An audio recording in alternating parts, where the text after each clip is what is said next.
योग दर्शन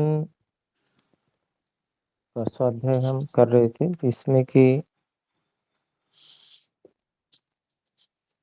समाधिपाद के 43वें सूत्र को हम पढ़ रहे हैं।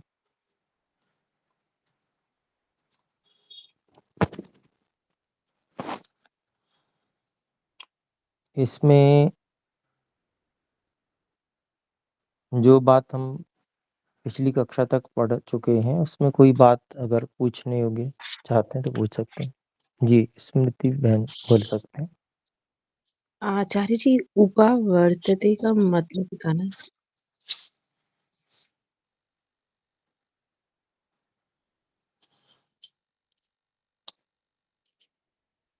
मुझे सुन पा रहे? हाँ जी, बिल्कुल सुन पा रहा हूँ। जी, उपावर्तते ये हमने 42 सूत्र में पढ़ा है।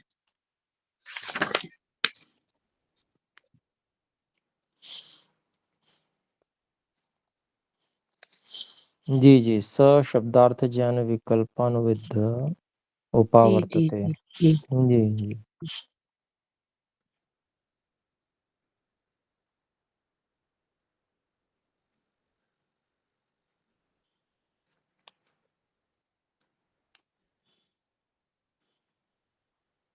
देखिए, उप और आ उपसर्ग पूर्वक वर्तते है।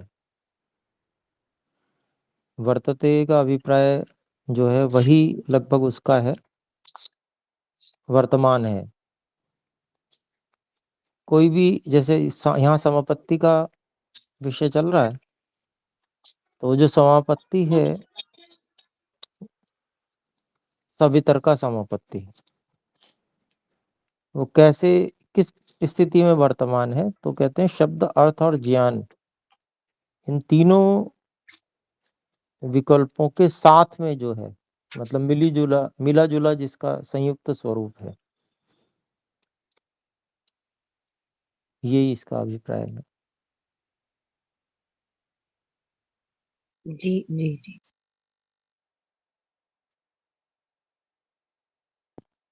जी महेश्वर जी। जी गुरुजी, ये जो निर्वितर्क जो हमने देखा इसमें 43वें सूत्र में, तो वहां पर क्या सूक्ष्म शरीर की भी आवश्यकता अपेक्षा नहीं रहती है? यदि नहीं रहती है तो फिर वह ज्ञान कहाँ बन रहा होता है? क्योंकि आत्मा में तो विकार भी नहीं हो सकता है, तो संस्कार कहाँ बन रहे होते हैं उस ज्ञान का? ओम। यहाँ ये नहीं कहा जा रहा है कि आप अपेक्षा आवश्यकता नहीं होती है। सभी साधन होते हैं और सबकी पूरी अपेक्षा आवश्यकता होती है, लेकिन उस समय जो ज्ञान की वृत्ति होती है,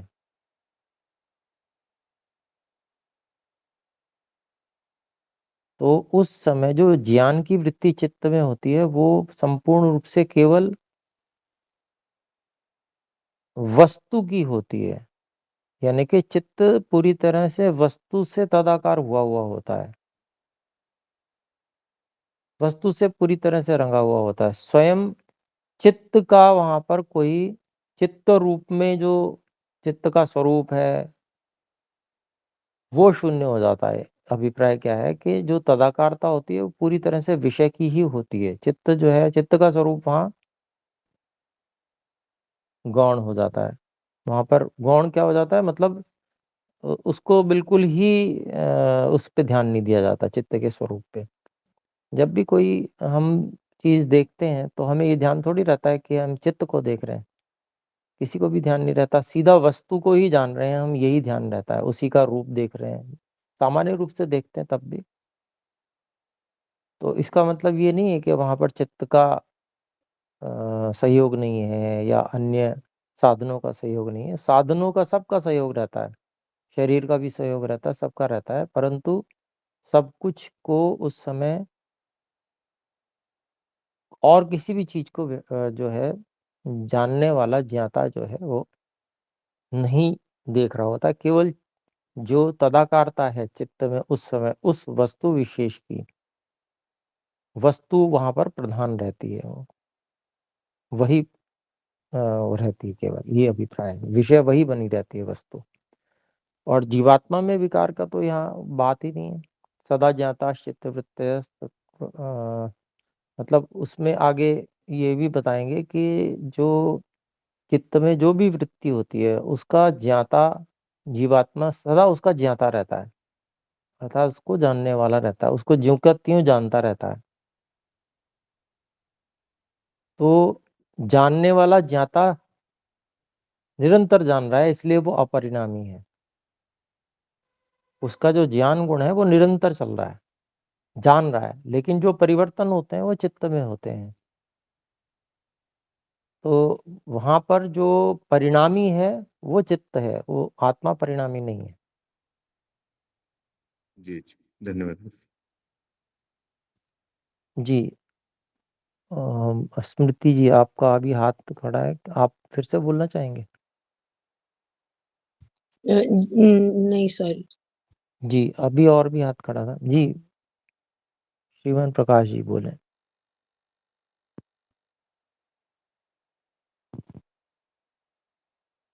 जी, लगता है गलती से हाथ उठा था। जी, बहन सविता जी। गुरुजी, ध्यान और समाधि में यही अंतर है ना कि समाधि में निरंतरता बनी रहती है उस वस्तु,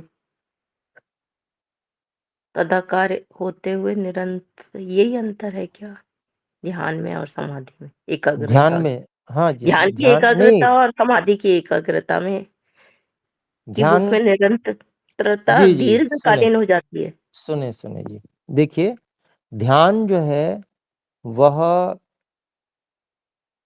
चाहना है कि मैं इसका साक्षात्कार करूं, और समाधि जो है वह साक्षात्कार होना है। तो अंतर है ना जी इसमें। ध्यान का मतलब है साक्षात्कार की स्थिति में जाने के लिए प्रयास करना, और समाधि का मतलब है साक्षात्कार करना। तो वो प्रयास जो साक्षात्कार के लिए किए जाते हैं, समाधि की अवस्था में जाने पहुंचने के लिए जो आंतरिक स्तर पर हम प्रयास करते हैं, चित्त की एकाग्रता और उसके एक विषय में लगे रहने के लिए, इस विश्वास के साथ कि ये जो मैं संकल्प कर रहा हूं ये अब पूरा होने ही वाला है, ये मुझे ज्ञान अब होने ही वाला है। तो क्योंकि बिना आशा के तो कोई व्यक्ति कार्य करता नहीं है, और विश्वास होता है तभी करता है। अगर थोड़ा भी संशय होगा तो व्यक्ति करेगा नहीं, और करेगा भी और संशय भी होगा तो सफलता नहीं होगी। तो पूर्ण विश्वास के साथ में कि ईश्वर जो है संकल्प की सिद्धि करने वाले हैं, हमको एक संकल्प बना के रखना है, और उस संकल्प को बना के निरंतरता से रखना, यही ध्यान है। और फिर जिसका साक्षात्कार हम करने का संकल्प कर रहे हैं उससे संबंध सीधा बन जाता है प्राण के माध्यम से। सीधा संबंध होने के बाद में साक्षात्कार होने लगता है, वस्तु से समापत्ति होने लगती है। वहां शब्द, अर्थ और ज्ञान के विकल्प रहते हैं तीनों, तो वो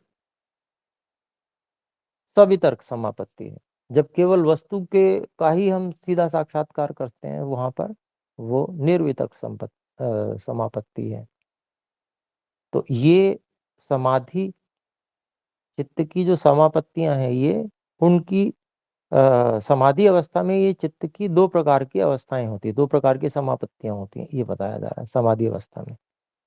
ध्यान अवस्था में समापत्ति नहीं होती है। ध्यान अवस्था में संबंध बनाने के लिए, वस्तु से संबंध बनाने के लिए संकल्प को स्थिर किया जाता है, और उसका एक तरह से खोज चलती है। संपर्कित होने के लिए, प्राण उस वस्तु से संपर्कित हो सके उसके लिए चित्त की जो एकाग्रता करते हैं और साथ में वो स्वतः ही अपने आप ही संकल्प के माध्यम से प्राणों का वस्तु से संपर्क होता है। ईश्वर उस संकल्प को, जो हम संकल्प करते हैं, उस संकल्प को पूरा करते हैं। ईश्वर की सहायता वहां पर होती है, उसमें माध्यम होता है प्राण। तो ये दोनों में अंतर है। मुझे लगता है स्पष्ट हुई होगी बात। जी, हम पूरी तरह से हो गए। जी धन्यवाद। धन्यवाद, धन्यवाद जी। श्रीमान प्रकाश जी कृपया बोल सकते हैं, आपका अनम्यूट नहीं हुआ था पहले। जी बोले। हाँ, पहले अनम्यूट नहीं हुआ था। आचार्य जी, अभी डिस्कशन जो हुआ थोड़ा सा स्पष्टता ये है, फिर भी ये समापत्ति और समाधि और सवितर्क और संप्रज्ञात, ये थोड़ा सा उसमें स्पष्टता नहीं है कि ये समापत्ति पहली स्टेज है या समाधि के साथ है या क्या उसमें? जी, समाधि की अवस्था में, जी समाधि की अवस्था में संप्रज्ञात समाधि जो वितर्कानुगत संप्रज्ञात समाधि है, वितर्कानुगत संप्रज्ञात समाधि है, उस समाधि की अवस्था में दो प्रकार की समापत्तियां यहाँ पर वर्णित की गई हैं। चित्त की समापत्ति क्या है? चित्त की एक अवस्था है विशेष, जहां पर चित्त की समापन्नता होती है वस्तु के साथ में। वस्तु जैसा होता है चित्त, तो एक जो अवस्था है उसमें शब्द, अर्थ और ज्ञान, इन तीनों विकल्पों का मिश्रण रहता है। अर्थात वो उतनी तीव्र एकाग्रता की अवस्था नहीं है तो एकाग्रता की अवस्था, लेकिन बहुत तीव्र एकाग्रता की अवस्था नहीं है। लेकिन जो निर्वितर्क समापत्ति है, वो समाधि की बिल्कुल गहरी अवस्था है, यानी कि वहां पर और पूरी तरह से एकाग्र हो गए, जहां पर शब्द और जो अनुमान और शब्द ज्ञान है, वो दोनों ही हट जाते हैं, केवल वस्तु का सीधा साक्षात्कार रहता है। ये है। धन्यवाद आचार्य जी। जी धन्यवाद जी। तो आगे बढ़ते हैं। देखिए,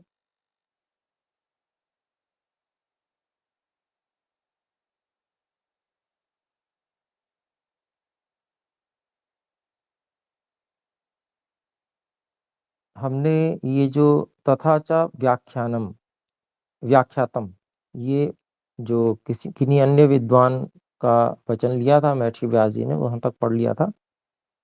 इसके आगे हम चलते हैं। स च संस्थान विशेषो भूत सूक्ष्माणाम साधारणो धर्म। यहाँ तक हम कॉमा मान सकते हैं।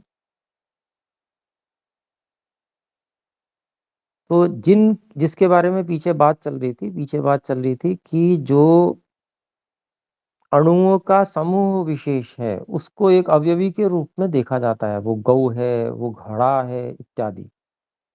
यद्यपि वो भी अणुओं का संघात है, बहुत सारे अणु मिलकर बने हुए हैं, लेकिन व्यवस्था विशेष ईश्वर के संकल्प से वो व्यवस्था विशेष बन चुकी है, या मनुष्य ने बनाई है। मान लीजिए घड़ा बनाया तो मनुष्य ने बनाया है, तो वहां पर वो एक व्यवस्था विशेष में अवयवी के रूप में देखा जाता है। तो जो उसकी चर्चा चल रही थी, उसी की बात यहाँ कह रहे हैं कि वह जो अवयवी है, संस्थान विशेष, वो रचना विशेष है। अर्थात जो अणु हैं उनकी व्यवस्था विशेष है, उनको विशेष व्यवस्था में संयोजित कर दिया गया है। फिर आगे कहते हैं भूत सूक्ष्माणाम साधारणो धर्म। तो ये जो व्यवस्था विशेष है, वह भूत सूक्ष्मों का, यानी कि सूक्ष्म भूतों का, या कहते हैं तन्मात्राओं का,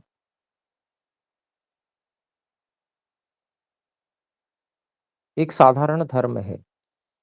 साधारण धर्म मतलब कार्य अवस्था है। तीसरे पाद में धर्म लक्षण अवस्था परिणामों के विषय में बताया जाएगा।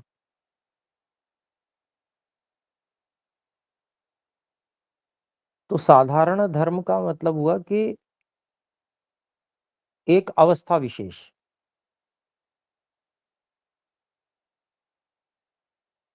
किसी भी चीज की बहुत सारी अवस्थाएं होती हैं। उदाहरण हम ले सकते हैं, जैसे मिट्टी एक अवस्था है।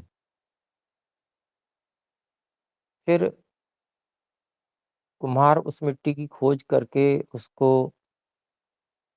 अपने निर्माण स्थल पर लेके आता है और उसमें पानी और अन्य चीजें जो भी हैं वो मिलाता है, तो उसका एक लौंदा जैसा बन जाता है, जिसको हम कहते हैं या पिंड कह सकते हैं। वो मिट्टी का पिंड बन जाता है, गीला पिंड, जिसको कुम्हार बनाता है। फिर इसके बाद में ये सारी क्या है, उसी मिट्टी की एक अवस्था विशेष है, संयोजन विशेष है। फिर उसको चाक को घुमाकर उसके ऊपर रखा जाता है और उसको उंगलियों से आकार देता है जो कुम्हार है। आकार देने के बाद में उसे हटा के रख देता है सूखने के लिए। अर्थात गीले आकार वाली अवस्था वो एक अवस्था है। फिर अगली अवस्था क्या है, सूखने के बाद अवस्था है। फिर उसके बाद में क्या आती है अवस्था, फिर उसको पकाता है वो आवे में, तो वो अग्नि का संयोग होता है बहुत विशेष। वो अग्नि का संयोग होने के बाद में वो एक पकी हुई मिट्टी के रूप में तैयार हो जाता है बर्तन, मिट्टी का बर्तन, सरंध्र बर्तन जिसे बोलते हैं। वो एक और अवस्था है। ये सारी जो अवस्थाएं हैं ये क्या है, मिट्टी का ही एक धर्म है। एक एक बहुत सारे धर्म हो गए मिट्टी के, है वो मिट्टी ही, लेकिन साधारण धर्म सभी को हम कह सकते हैं कि भाई ये एक व्यवहार में आने वाली वस्तु है। संसार में मिट्टी के दीपक हैं और भी वस्तुएं उपयोग में आती हैं, तो वो मिट्टी भी एक साधारण धर्म है। उसका लौंदा जो बना वो भी एक साधारण धर्म है। जब उपयोग में होने लाने योग्य वो बर्तन बन गया तो भी वो एक साधारण धर्म है। तो अर्थात अवस्था है मिट्टी के ही वो अनेक रूप। तो यही जो संस्थान विशेष, रचना विशेष है घड़ा, जो अवयवी के रूप में जिसको हम देख रहे हैं, वो भूत सूक्ष्मों का ही एक साधारण धर्म है।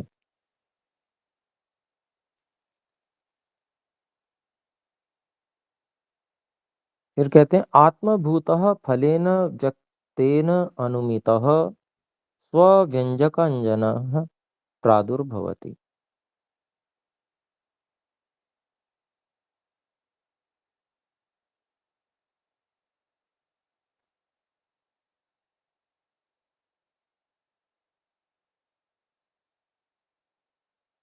आत्मभूतः, जैसे हमने उदाहरण लिया या मिट्टी का, वो मिट्टी ही हुआ है। घड़े का हम उदाहरण लेके चल रहे हैं तो वही आत्म यानी कि स्वयं मिट्टी ही का एक रूपांतरण है। मिट्टी ही हुआ है वो घड़ा, हम अगर ऐसा कहें तो कोई गलत नहीं है। फिर कहते हैं फलेन व्यक्तेन अनुमितः,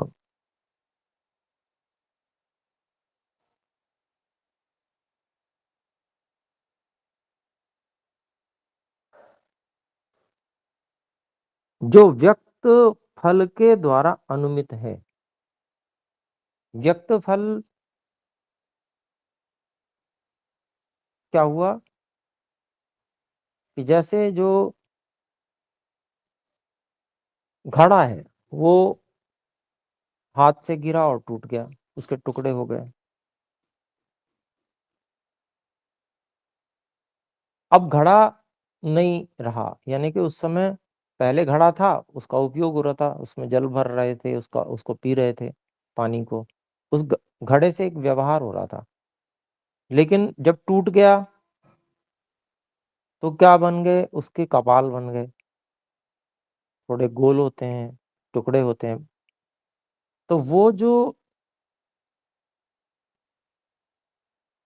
अब एक नया परिणाम सामने आया, यानी कि घड़े के बाद वाला एक और धर्म जिसमें मिट्टी दोबारा आ सकती है, वो क्या है कि वो टीकरे बन गए।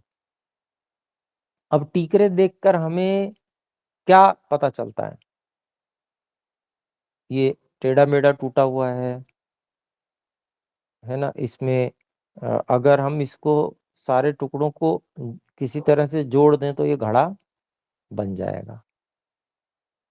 अर्थात उसके जो बाद वाले धर्म है वो भी मिट्टी का ही एक धर्म है जो टीक रहे हैं, तो उसके द्वारा वह उसके पूर्व धर्म सारे के सारे अनुमान किए जाते हैं। घड़ा देखा तो घड़े से उससे पूर्व के सब धर्म उनका अनुमान किया जाता है कि भाई ऐसे मिट्टी होगी, मिट्टी को गूंदा गया होगा, गूंद के फिर उसके बाद में चाक पर चढ़ाया गया होगा, उसका फिर आकार दिया गया होगा, आकार देकर फिर उसको पकाया गया होगा। ये सारे के सारे जो भी इसके धर्म हैं मिट्टी के, ये अनुमित हैं। अब जो अब स्थिति है वो क्या है, वो टूटा हुआ तीकरा कपाल। तो अभिप्राय क्या है कि हम कपाल का मैंने उदाहरण ले लिया, जरूरी नहीं हम किसी भी अवस्था को ले सकते हैं, हम घड़े की अवस्था को भी ले सकते हैं फल के रूप में। व्यक्तेन फलेन अनुमितः, व्यक्त फल के द्वारा जो अनुमित है, घड़ा जो व्यक्त है इस समय, उसका जो अनेक धर्म हैं, उसके जो पहले जितने भी अवस्थाएं थी उन सब को हम अनुमान कर सकते हैं। अभिप्राय, किसी भी स्थिति में वो जो वस्तु इस समय है उसकी उससे पहले की अवस्थाओं का अनुमान किया जा सकता है, ये अभिप्राय है। अगर हम तीकरा देख रहे हैं या कपाल देख रहे हैं तो हम इससे पहले घड़ा था इसको जान सकते हैं, अनुमान कर सकते हैं। फिर आगे कहते हैं स्वव्यंजक अंजन प्रादुर्भवति। तो यह जो धर्म है जो वर्तमान में है, चाहे वो घड़े के रूप में जिसको हम देख रहे हैं, यह अपने उद्बोधक रूप कारण से या उपादान कारण से, व्यंजक यानी कि प्रकट करने वाला, अंजन कारण,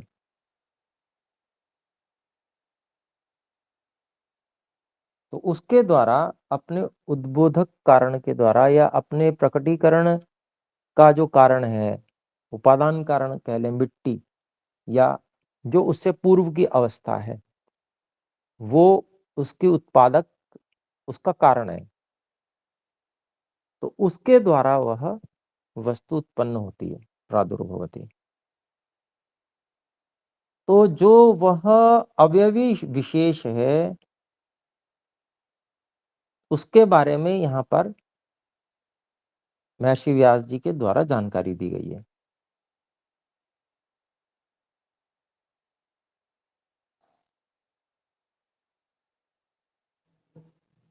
फिर आगे कहते हैं धर्मांतरस्य कपालादेह उदये, कपालादेर उदये च तिरो भवति। वही बात जो मैंने रखी थी अभी, उसी को महर्षि व्यास जी अब यहाँ पर रख रहे हैं। धर्मांतरस्य भिन्न धर्म का यज्ञ, भिन्न धर्म के, भिन्न धर्म क्या है? तो कपाल आदि, कपाल आदि, कपाल मतलब वही टीकरा, जो घड़ा टूटने के बाद में आकार विशेष जिससे जैसे वो टूटा है उस तरीके से जो बन जाता है टीकरा, उसके उदय होने पर, यानी कि घड़ा टूटा तो बना क्या? टीकरे बन गए। उसके उदय होने पर उसका जो तब वर्तमान स्वरूप था, घड़े का स्वरूप था, वह तिरोभवती, वो समाप्त हो जाता है। यानी कि उसका जो अगला धर्म है, यानी कि जो उसके टुकड़े टीकरे जब वो बनते हैं, यानी कि घड़ा टूट गया, तो वो धर्म जब प्रकट हुआ तो पिछला वाला क्या हो गया? समाप्त हो गया। ये अभिप्राय है। स एष धर्मो अव्यवी इति उच्यते, स एष धर्मो व्यवीच्युच्यते, स एषः धर्मः अव्यवी इति उच्यते। तो वह यह जो धर्म है वही अव्यवी है, उसको अव्यवी कहा जाता है।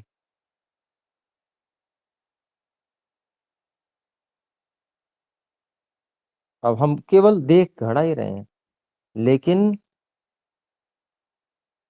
उसकी जो धर्म है, उसके धर्म है जो विभिन्न, वो जो अनागत धर्म, जो भविष्य में आने वाले धर्म उसके हो सकते हैं, और जो पूर्व में भूतकाल में थे उसको भी साथ में देख रहे हैं।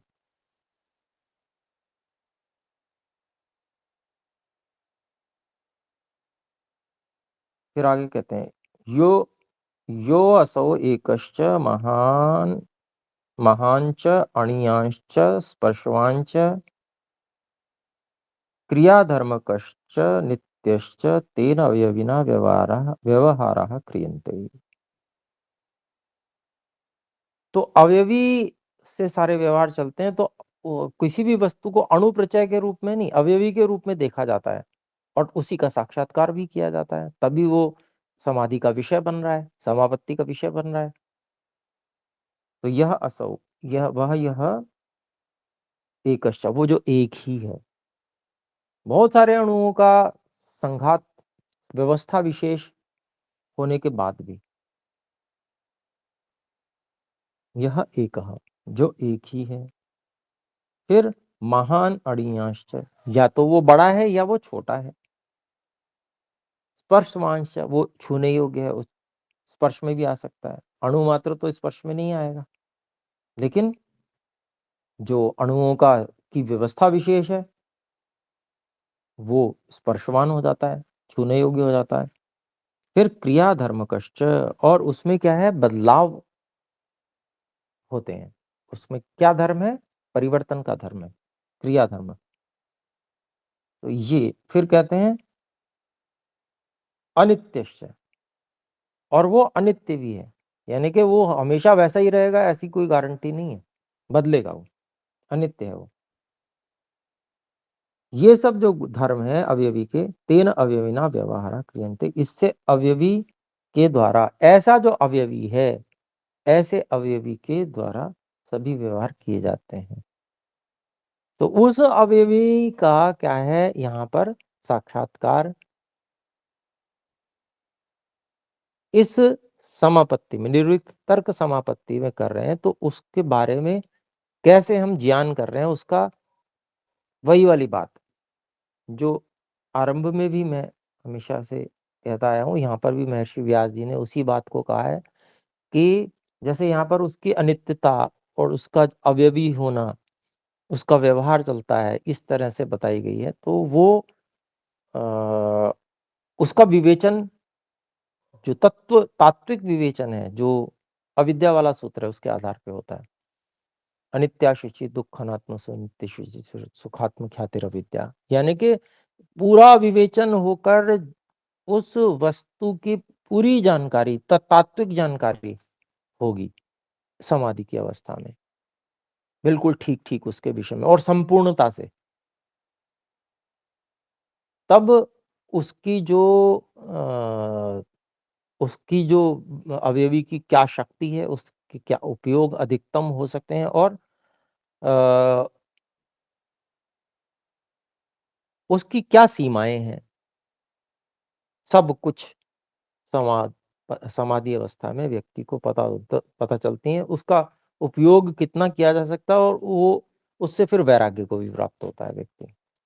और ये एक छोटा-छोटा स्तर है ये वैराग्य का, उससे आगे बढ़ता जाता है। अभी इतना ही रखते हैं, समय हो गया। आइए एक बार ओम का उच्चारण करते हैं, इसको फिर और भी लेंगे।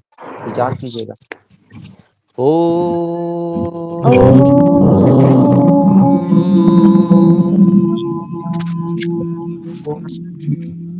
साधु नमस्ते पंडित जी। सभी को सादर नमस्ते। साधु नमस्ते। नमस्ते जी।